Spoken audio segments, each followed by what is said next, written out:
Mapagpalang araw mga kataba. Bumalik tayo sa munggo.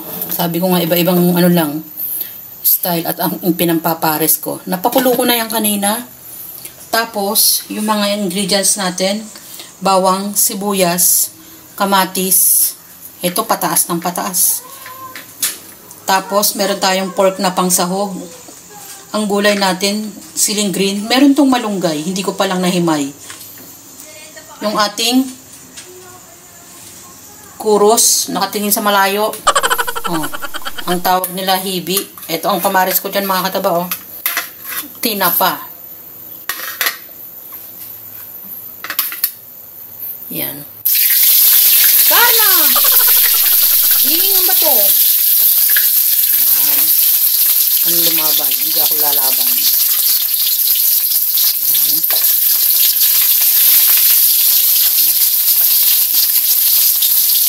Balikan natin habang nagagalit siya. Bukid na natin sa steam pan na to. Dito na ako magigisa. Huwag na natin pahirapan yung sarili natin.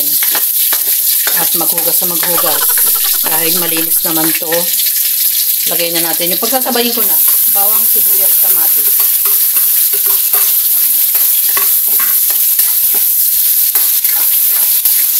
Dahil naluto ko na yung ating tinapa. Yan, ang ating tinapa. Tanggalin na natin to para hindi makalat. Pabayaan natin lumambot yung ating kamatis na binigisa.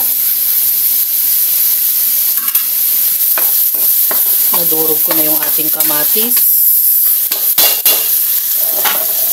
Pwede din natin ihalo yung ating munggo.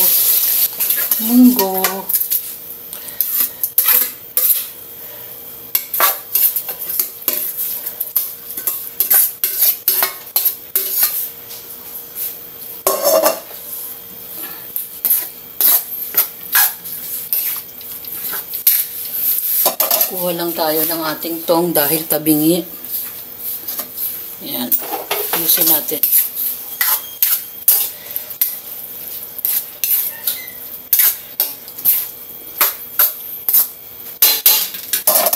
Maglagay na tayo ng mga pampalasa.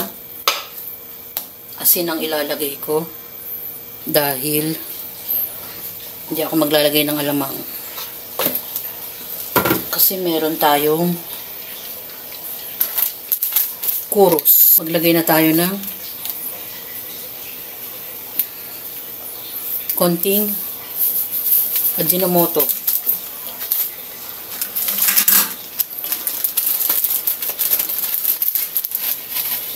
At ang ating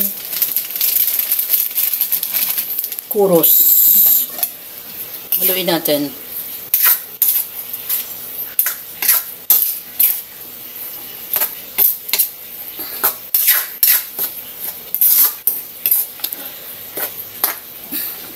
Siling green.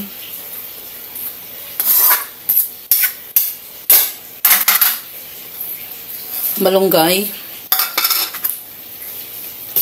Alam nyo na kung saan galing. Dagdag ako ng konting tubig dahil sobrang lapot.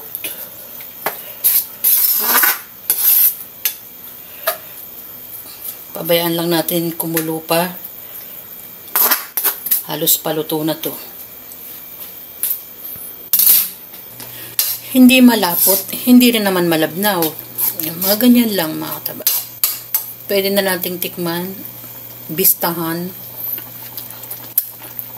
Ay, ang sarap na. Anong masasabi mo? Ang sarap na. Ang sarap talaga. Yan, pwede na nating ilagay sa mangkok.